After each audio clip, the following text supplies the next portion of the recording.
That's true. Again, are you? That's very.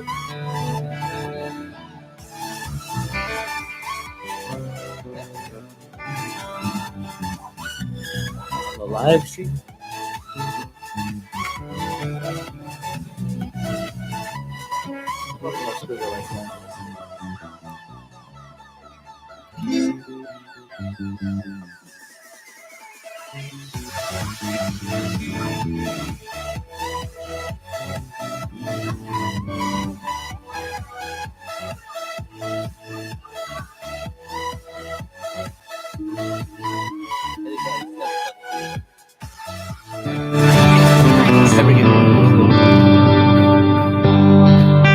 Hey everybody, welcome to Thursday Night Recovery Alive. My name is Mark. I'm a grateful believer in Jesus Christ, celebrating recovery from addiction and anger.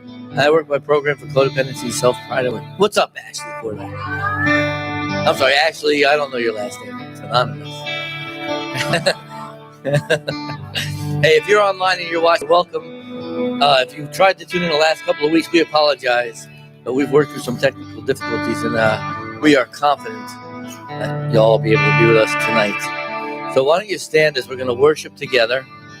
If you're in a step process group at the moment, right, you know you're starting your inventory. You're working through steps 4 and 5, taking a fearless and moral inventory, which is hard work. It takes a lot of courage. I've said that a couple of times. But this song really fits well with that, I believe, because as we dig up the stuff from our past, make room for the stuff that God has for us in our present and our future, it's sometimes hard to see through the pain and the hurt that we've suffered or that we've caused other people to suffer. And we can get really down on ourselves. So this song really says very, very well, I believe, what God does with that, right? So sang with me. All this pain, I wonder if I'll ever find my way. I wonder if my life could really change at all.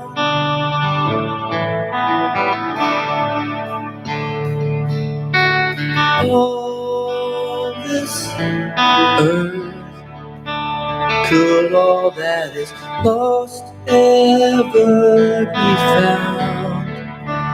Could a garden spring up from this ground at all?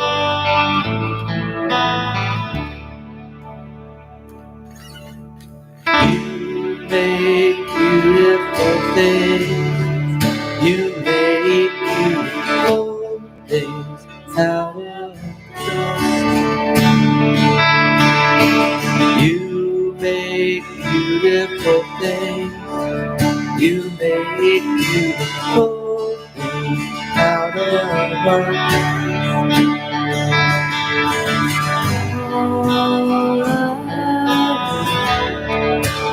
Holy Spirit, up from this old ground, is being found in you.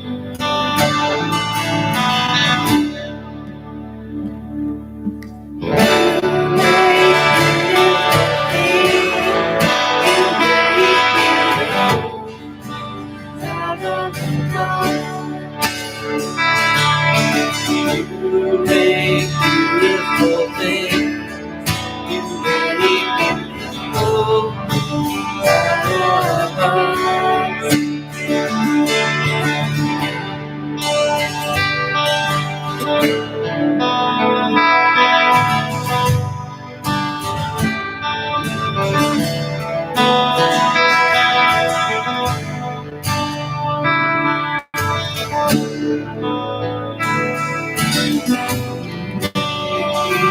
We knew you are making me new.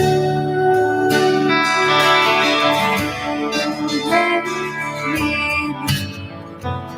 you are making me new. Make me new. You are making me new. Make me new. You are making me new. You make beautiful things. You make beautiful things out of love.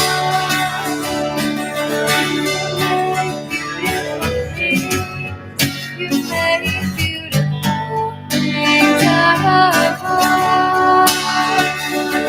You make beautiful things. You make beautiful things out of love. You make beautiful things. You make beautiful things out of love. You make me new. You are making me new. You make me new. You are making me new. make. Come on, sing with me. You are making me new. You make me new. You are making me new. Praise you, Father.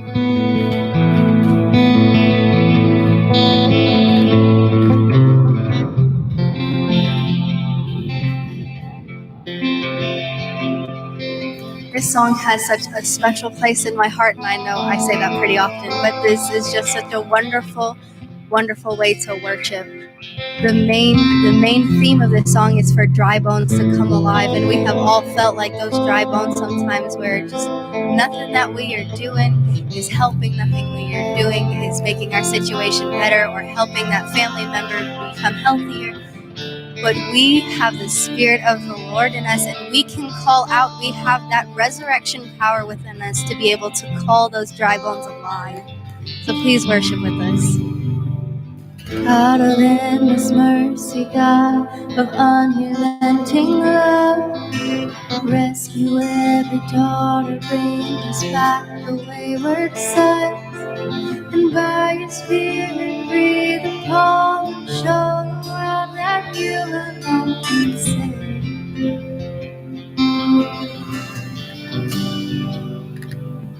God of endless mercy, God of unrelenting love, rescue every daughter, bring us back the wayward sons, and by your Spirit breathe upon them, show the world that you alone can save. You alone can save. So we call out to dry bones, come alive, come alive. We call out to dead hearts, come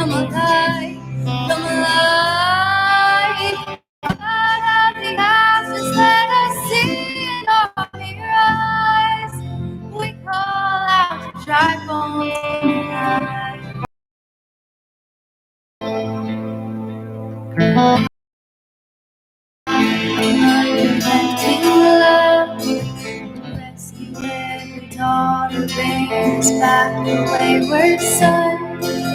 By your spirit, breathe upon and show the world that you are there.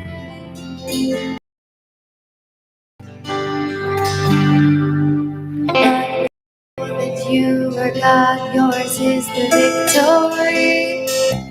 We know there is more to come that we may not yet see. So with the faith you've given us, we'll step into the valley unafraid. Yeah. As we call out to dry bones, come alive, come alive. We call out to dead hearts, come alive, come alive. Up out of the ashes, let us see an army rise. We call out to dry bones, come alive. Breathe the breath of God now, breathe the breath of God. Breathe the breath of God now, breathe the breath of God now, breathe the breath of God. Breathe the breath of God now. Breathe the breath of God now. Breathe the breath of God. Breathe the breath of God now. Breathe. So we call out to dry bones, come alive, come alive. We call out to dead hearts, come alive, come alive. Up out of the ashes, let us see an army rise. We call out to dry bones, come alive, come alive.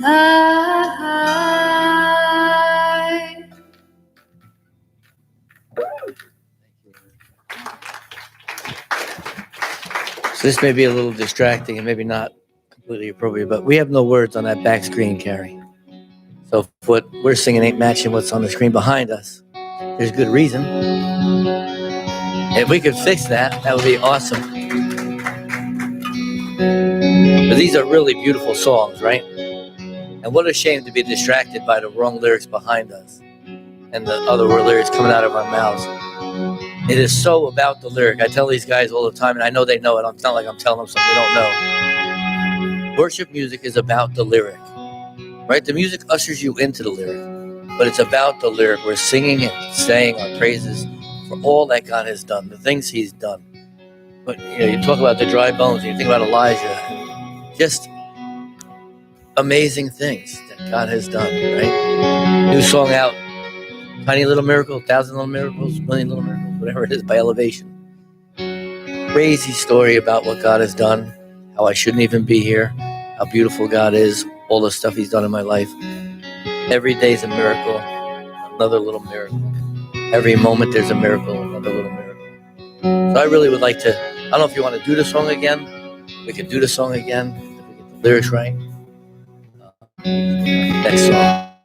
We definitely need the words up on the back. There we go. Thank you so much.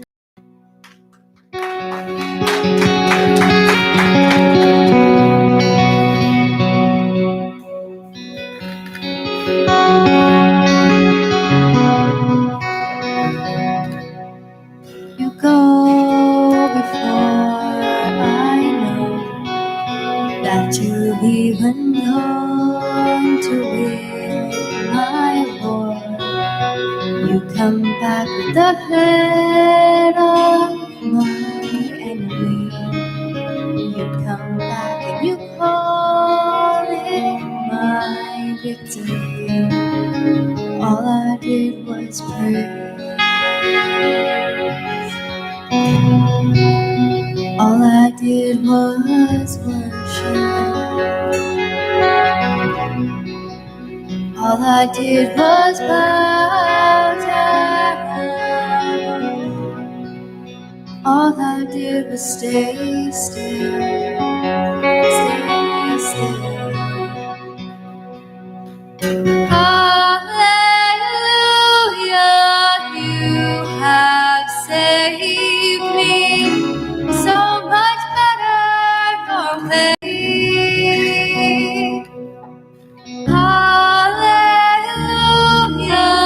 great defender.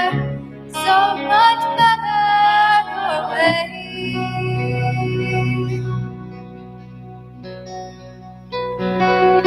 You know before I do where my heart can see to find your truth. Mercy is the shade I'm living in. You restore my faith and hope again. And all I did was praise. All I did was worship. All I did was bow down. Oh, all I did was stay still, stay still. Hallelujah, you have saved me. So much better your way.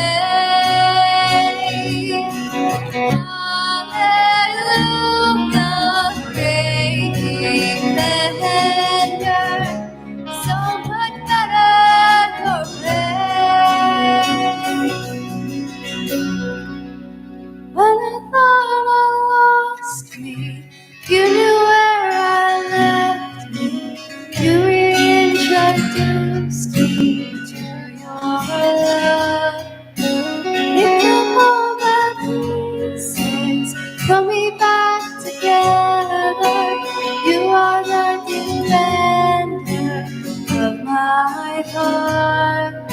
When I thought I lost me, you knew where I left. You reintroduced me to your love. Picked up all the pieces, put me back together. You are the defender of my heart. When I thought I lost me, you knew where I left.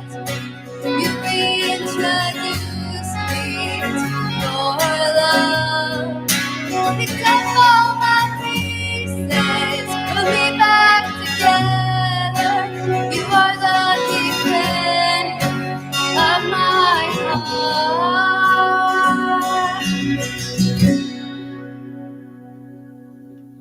When I thought I lost me, you knew where I left me. You reintroduced me to your love. Picked up all my pieces, put me back together. You are the defender of my heart. When I thought I lost me, you knew where I left. You reintroduced me to your love. Picked up all my pieces, put me back together. You are the defender of my heart.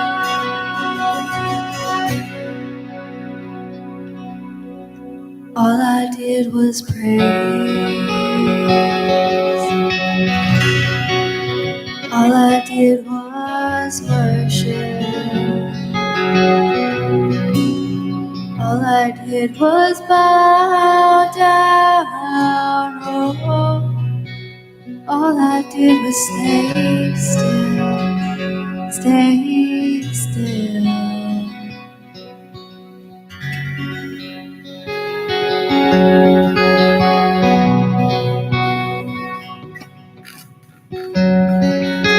Lord, we just want to thank you and praise you, Lord, for the good God that you are.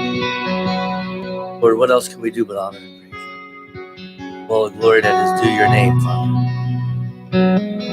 Thank you, Lord, for loving us, for saving us, for setting our feet on solid ground, choosing us, for calling us, Father, knitting us together perfectly, Father, planning a purpose for our lives.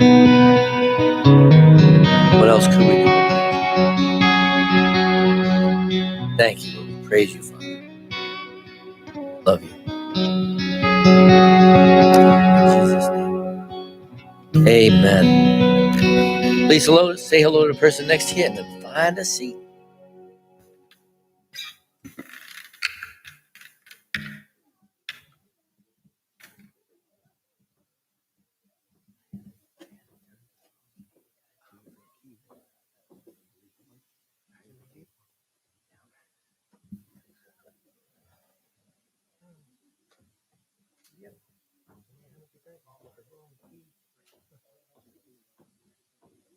Yeah, I'm looking outside. Oh, he's got a Jake.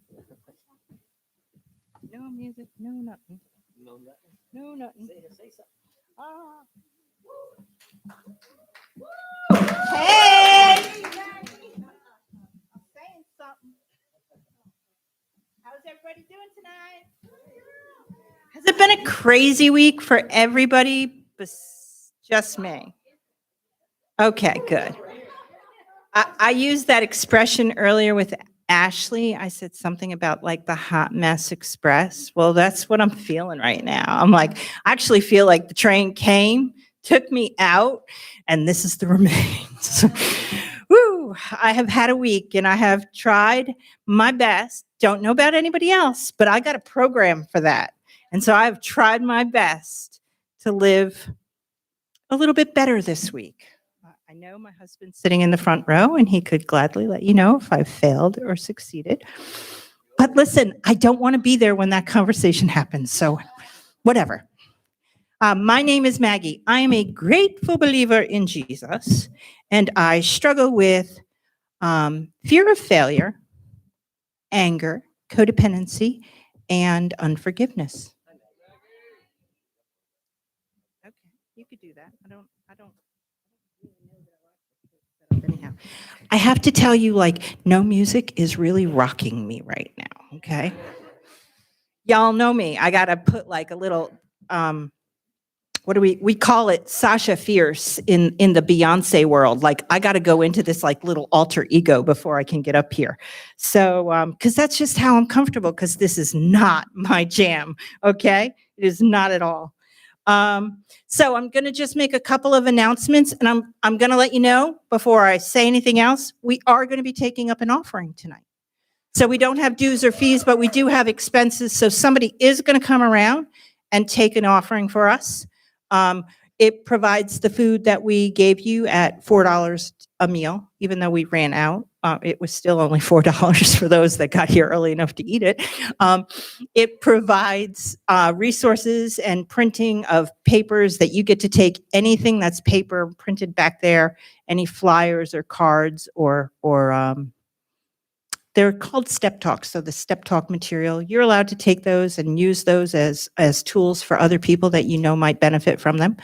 And it keeps the lights on and everything else that go on around here. Also let you know that we are going to have our food outreach tomorrow, I think, because nobody told me we weren't. They didn't tell me last week either, but that's okay. But I think we're having it, and it's tomorrow, 10:30, other building. If you need a meal or meals or food, you tell somebody. If you don't, tell somebody. And we gave out 6,500 pounds of food a couple weeks ago. So just keep spreading the word, because obviously there's a little bit of a need here in Lucama, and we're trying desperately to meet it. As well as that, there is recovery in Selma. If you don't come here or you can't make it here every Thursday night, there are other meetings, or maybe you're like us and you just can't get enough recovery because you just messed up. But I didn't say that. So you can go down to Selma, and you can go on noontime on a Wednesday, or 6 o'clock for dinner and 7 o'clock for a meeting on a Friday. We do have that resource table back there. And I'm actually going to use one of the books that's on that back table tonight. Not a scandalous plug or anything. It's just that there are books back there that are so useful for your recovery. And if there's a book you know that is useful for your recovery and it's not back there, tell me. It'll be back there. There's also t-shirts and hats, and we're working on some new t-shirts, so stay tuned and, visit frequently so that you can see if we did or didn't make good on our word. What else might I need to say? Church, here on Sundays. If you don't have a church that you come to, we would love for you to come visit us. We have some really great church services here on Sundays. If you ever go live and watch us live, like people might be doing right now, you would see that sometimes things seem very unscripted here at Temple Wilson, and that's because they usually are. Scooter comes with a whole slew of notes, but I don't think he usually uses them. So, but we would love for you to join us 9 o'clock or 10:45 and check it out for yourselves. Not sure there's anything else. Next week's testimony night, so don't miss it, because I do hear that one of the big kahunas is giving their testimony. So, is this mic working? I feel like I'm in and I'm out. Am I okay here? Okay. Because I'm just so lovely, you're going to get to keep looking at my face. I am going to share with you tonight our lesson on confession, the power of confession. We're moving into step 5. It is May. We work with the calendar here, so just figure 5th month. 5th step. Thank you. Little audience participation is never bad. So I've had mixed reviews in my mind on how I was going to do this and how I was going to start. And I wasn't quite, I don't know that I really nailed it. And worship was great, and it really helped me kind of like center myself and get out of myself and, be a little less anxious. But I'm thinking through like the inventory process that we've been talking about so much. And I'm trying to figure out how to tie all this together. I will tell you these are the thoughts that the Lord has given me. So if you don't like it, take it up with him. All right?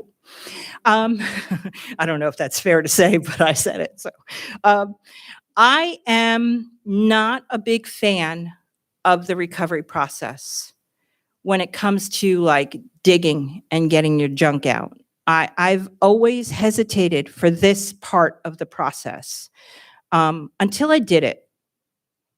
And then I started realizing that there were things that one thing could lead to another thing, and that freedom that I didn't think I could have because I found freedom in one area, they were somehow or other connected to another area of my life. And so it unraveled that way, and God has had this beautiful sculpting that he's doing. It's really funny that there's a bug in here because it's so part of what I want to talk to you about. I think it might be I didn't ask for any props, but I think it might be my prop. I'm going to tell you a little story about an incident that we had back in New York when we were just we kids raising our family, working endless hours and completely exhausted. Somehow or other, the Thompsons ended up with what we call pantry moths. So I actually have a little image of what one of these things looks like. And so I'm going to let them put it up on the screen for you, I think. Yep. Does that look familiar? Ooh. So, strangest situation happened in my home. I will not tell you that I know how these things got in my house, but it started one day. We were in the kitchen and I opened like this little Lazy Susie cabinet that we didn't use very often, and these little things flew out. Like, that's kind of weird. So I go in there, I kind of wipe it out. I'm a big fan of bleach. If you know me, you know the smell of bleach. I'm usually in front of it. So I wipe it all out with bleach, and, I think we're good to go. I don't even know what the little critters were. So just that being said, I guess it was maybe 3 nights later or whatever it was, I'm out in my kitchen and I see another one. So I take care of killing it. And we're sitting in the living room, we're watching TV, and I see another one. And I'm like, what's that doing in here? What is this thing that we've got going on? So I'll try to make this a long story short. One night, I'm up in my room, And I had finally gotten in my bed. Now, it's probably about 10:30 at night. The TV's finally on. I'm like laying back, and all of a sudden, just like that happened here, this little thing goes flying across. And I'm like, oh my word. Tell me they're in my bedroom now. So I'm exhausted. I don't want to get out of bed. If I don't kill this thing, though, chances are it's going to land somewhere in my house, and I'm going to have to start looking for it a day or two later. So I'm swinging at it in bed. I'm not kidding you. I'm laying in my bed, and I sit up, and all of a sudden I'm like, and I'm looking, and I'm like, you know that feeling, right? You know there's something there, and you just keep swinging at it, and you're like, missed, So lo and behold, I get up, and I'm trying to chase this thing around my room just because I need to desperately kill this moth so I can go to sleep. I don't have like a weird moth phobia, just didn't want it in the house. As a dry cleaner, I believe that moths eat your clothes, so I'm a little paranoid. Who wants to see their dry cleaner with holes in their clothes? Anyhow, I kill the moth. I go downstairs the next day, and there are like moths flying all around my kitchen. So it seems that these little creatures, you can like start scrolling through these notes because this is some pretty impressive stuff. These little creatures, these little pantry moths, oh, that's not me. They have the ability to lay 400 eggs at a time, okay? 400 eggs, and they hatch within like a week, okay? You can understand when I learn this information how frantic I am. I am in my kitchen ripping it apart. All you can smell is bleach, because I kid you not, I'm literally spraying bleach anywhere I possibly can, thinking there might be these moths. Well, what I didn't remember or think about, and understand, I did work 12 to 13 hours a day, so I am pretty tired and a little bit flaky from here now and then. But what I didn't think about was that over my stove, I have this cabinet, and it's where all my kids put their favorite snacks. So all their Oreos or all their Doritos. And I'll say where my kids put their snacks.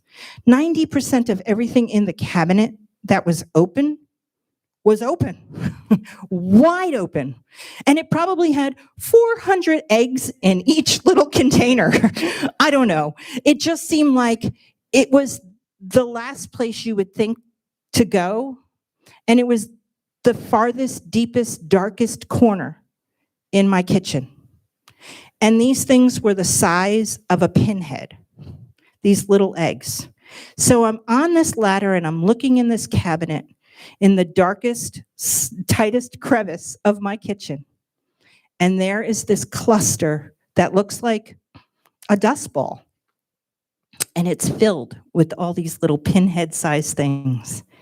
And I'm thinking, if I had not made the effort to get up here and to go through all this and to rid this cabinet of all this trash, I'd have never found that. Sin hides in the darkest places. It's sometimes the last place you think to look. It sometimes starts at this slightly fleeting little thing that seems harmless in the moment. But before you know it, that sin has managed to lay its eggs into every area of your life. Before you know it, you can't sleep.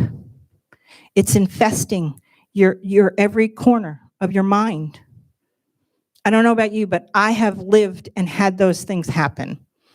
And that's kind of an interesting thought when you think about confession, because we don't like the word sin. Who here likes the word sin?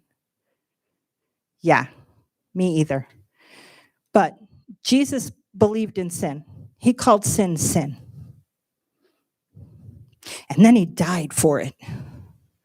He made a choice to let sin exist because it put a need in our lives that only he could come and fill. So every crevice that has once been dark and filled with dust balls and little eggs of sin waiting to hatch in your life, you can eliminate them. And you can let him seep into those corners. When I say eliminate, I don't say be empty. Because see, some things that we leave empty just come places for further temptation. You absolutely have to put something in place of what was empty.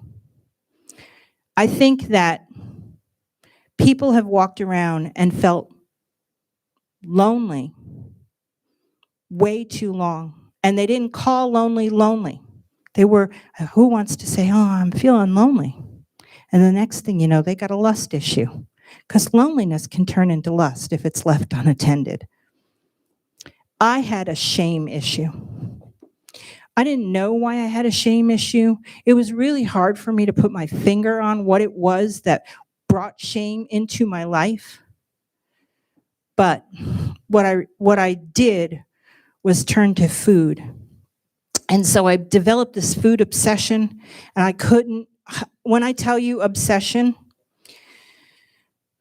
I'm just going to read a little bit of what it was like when obsession left me. One day, because of the power of testimony, I went to a meeting in Selma, and I heard a woman share her story. And her story involved abortion, and it involved some shame, and it involved freedom. Well, my story had involved shame and abortion. And so somehow or other, while she was speaking, it just gripped me. And it was like chip night. And I remember the facilitator there asked me if I would be a chipmunk. And I'm like handing chips out to people. And I'm thinking I'm crumbling inside. I can almost not contain myself. And then it's like surrender chip time. So this is a pretty familiar situation, right? We just did all this last week, right? So they're up there and they're talking about no more shame, no more shame. And I'm thinking, no more shame, I can't imagine life without that. And he said, no more shame, now follow through. And it was this reality that I had a part to play in no more shame. I had something I could do to actively be involved in that not being a part of my life anymore. I would lie to you if I told you I remembered step by step every single thing that happened. But I do remember that moment. I do remember laying on the stage there. I do remember sobbing my eyes out for the first time in a really long time, knowing how broken I was. But God is faithful. I went home. The next morning, I remember waking up, and one of the very first thoughts that God put in my mind, a woman who had struggled so terribly with a food obsession that created body image. I was either too fat or too skinny. I've weighed too much and I've weighed too little. I know that doesn't seem likely for what you're seeing in front of you right now, but it is true. There was a time in life that because of this food obsession, I wouldn't eat anything. Or I lived on coffee, I controlled everything. Food had such a grip on my life that I controlled every morsel I put in my mouth. If I ate it and I knew it wasn't good, I watched the clock and then I would, purge it out. So this is like a very sick cycle that I lived in. But after hearing this testimony and understanding no more shame, follow through, and waking up the next morning to feel like God was really speaking to me, I realized that this body that I had been so ashamed of for years, I mean, I can't even tell you. My husband could testify that when he met me, I wore my hair over my eyes. I didn't want people to look at me, and I didn't want to have to look at you. I wore dark makeup. I wore clothes that either flaunted parts of me that they shouldn't or covered all the parts of me I was ashamed of. It was anybody's guess on what you were going to get if I was having a good food day or a bad food day. I remember thinking I didn't want my kids to become a drug addict. And I will tell you that unfortunately, I think every single one of them has issues with food. So I was so worried that these horrible gripping things of addiction were going to get them. And the very things that I struggled with are the things that my kids now struggle with. But I trust God. He's a redeemer. And I know he's going to redeem what he's redeemed in my life, he's going to redeem in theirs too. Just like he's going to redeem it in yours. So I wake up and I have this thought. This is a very strange thought for me, that this body was the same body that God allowed 7 lives to come into this world with. That this body was not a bad or harmful thing. It was a beautiful thing. Now that could only be the Spirit of God that was telling me that. So as I was having those feelings and as I was realizing that I could possibly have freedom, I made the decision to turn the phone off. It was a Saturday. I picked up a book. Everybody was out.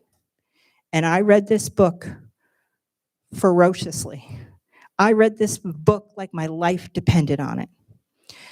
And what I discovered is it's not really just about like a food, just so you get straight with what it is. It's called Overthrow. It's by Janine Eklund.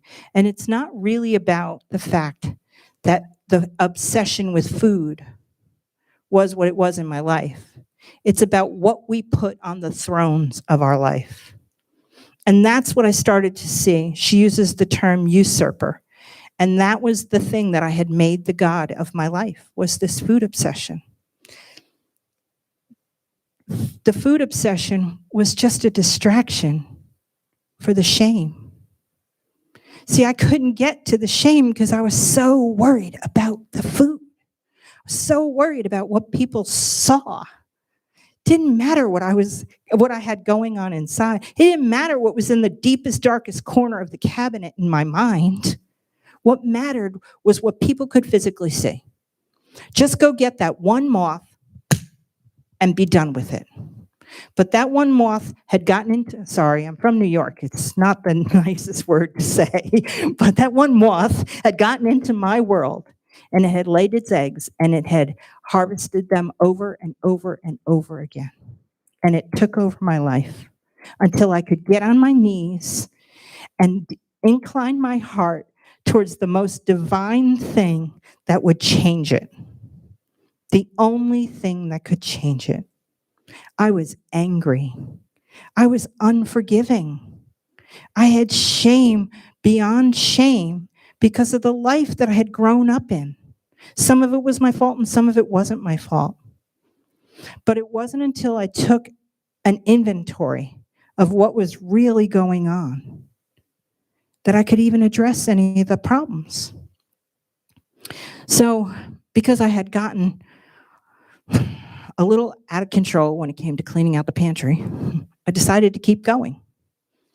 So I finished cleaning out the pantry and I felt like we were going to get the moth situation at least under control. But everything else in my life felt so out of control that I just kept cleaning. And so I emptied out the refrigerator. Now, we had a double door refrigerator and then we had a freezer as well. I literally cleaned everything out of it and was wiping all the shelves, and I'm looking at expiration dates, and we'd had stuff in there that had expired. We had stuff in there that was absolute garbage. And then we had stuff that once I cleaned everything up, the things that had spoiled, the things that had expired, in the garbage they went.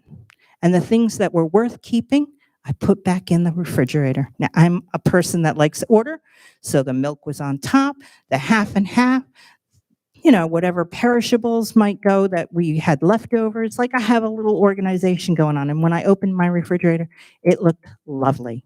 Listen, a person with a food obsession really cares what the refrigerator looks like. I'm just being honest. So when I was done with that, we had what we called our garbage closet. Anybody have something like this? This literally was a closet, and we put our garbage can in it, and above it was our bathroom, and below it was our basement. And it was roughed out. It wasn't really finished, and it was kind of gritty looking, but it was what it was. As I'm in there and I'm pulling out the recycling, okay, the reusable stuff, and I'm pulling out the garbage, I realize, that pipe's leaking. Sure enough, I go down to the basement, and the remnants of that leaking pipe were all over my basement floor. Now, this would be my laundry room, but lucky for me, I owned a laundromat at the time, and I didn't really need this room. So I didn't really go down there very much. So I was pretty unfamiliar with what was happening in that room. But the evidence of what was going on in that room started with what was going on upstairs. And I looked and I said, this is a problem bigger than I can handle. And I knew that this was something I needed to get some help with. It deserved attention, and it needed more than I could give it. Is anybody following how this works with our sin life and our recovery? I mean, we have these things in our lives, right? We just hold on to them. It's obviously expired. It's purely trash, but we're going to keep it anyhow. Then we have these other things. They're really usable, but they're stuck behind all the other junk. We can't see them. We don't want to make the effort to get to them. We probably don't even realize they're as good as they are. And then we have those other places in life, those places that are, very obviously neglected and left unattended and overwhelming to look at. And in that moment, I thought, well, maybe we should just burn this place down and start all over again. It seemed like a rational decision in the moment, but I opted, and the boiler room was right underneath. Probably would have worked pretty good, but I opted not to. And I'm glad I opted not to, because leaving it there ended up giving us great value and brought us to the next place that we needed to be in life, which is really just another whole story. But back to taking inventories and seeing things for what they really are, and understanding that even those certain parts of doing a job, I was exhausted. I did not want to clean another blessed thing. I was already working my fingers to the bone.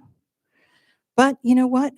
Sometimes it's good to do the work and be exhausted and to wait anxiously for the results, because they're there. And seeing that refrigerator cleaned and organized was a motivator to keep going. To see the bags of garbage of things that had been sitting in my cabinet, just wreaking havoc in my life. It was a motivator. Just keep going. It's hard. It's tiring. Just keep going. So you put one name on your list. Oh, it may be the worst name. Maybe the hardest one to connect all your feelings to understand what they've done to you, to look face to face in the pain that was caused by that person, to see what you started to do in your life because of what that person did to you. Man, that's hard stuff. I know some of you are in that process right now. That's hard stuff. And I've taken that journey, and I'll take that journey with you again and again, because I understand that sometimes the hard stuff is the best stuff in the world to do. You will feel the greatest victories from doing the hard stuff. Hey, it's really easy to go brush your teeth every night because you know what you're doing, right? You could do that mindlessly. But sometimes when you have to go a little bit deeper, and you have to do things that are a little bit harder, it's good for you. It's just good for you. And one thing I know, the one thing I really know, is that God was present in every single part of it. You see, he comforted me through all those moments, no matter how dark the place was that I was going. When I talk about my pantry or my garbage closet, the only way I could actually see what was really going on in that closet was to shine some light on it. Well, where does that light come from? If not for God, if not for the comfort he'd given me, I would have no comfort within me to ever provide you with. When you go through something, when you've worked your way through it, when you know you stuck it out, when you know you've got the prize, the reward, right? And then somebody comes along days later, sometimes hours later, and you get to share that very thing with them. Boy, does that give that. You just like that. You just polish that trophy. You just got like roots to that thing that God transformed in your life. That's what recovery is. That's why we keep coming back. Because if I don't keep coming back and sharing with you the phenomenal victories that I have seen God do in my life, you then get the hope. You then get empowered. You believe in some of the things that you think God might have shared to you to gain victories in your life. No more shame. Follow through. You pick something up and you walk with it because you believe that was for you. So I don't know what it is that you have to bring here tonight. I don't know what it is that you have to bring up and lay down. I don't know what the confession is. You know, I know that more than wanting you healed, God wants you forgiven. Healing you was easy. He had to die to forgive you. And forgiving other people, well, let me tell you, for me, this is some of the hardest stuff I do. My mind can hold on to everything. I remember things I should never remember. And as a result, I have a really hard time letting go. But you know what? God is teaching me. Everything is beneficial, or everything is permissible. Not everything is beneficial. So it's okay to remember everything. But if it's not going to help me, maybe let it go. He came to forgive. He came to be our example. And when I want to be a better example of that, I have to turn to him and look and see what he did. So we have a song, and it talks about the scars that we have in life. And it talks a little bit about, there's actually some dialogue, you know, when it comes on, you'll see what I mean. Some dialogue about how those scars got there. You know, maybe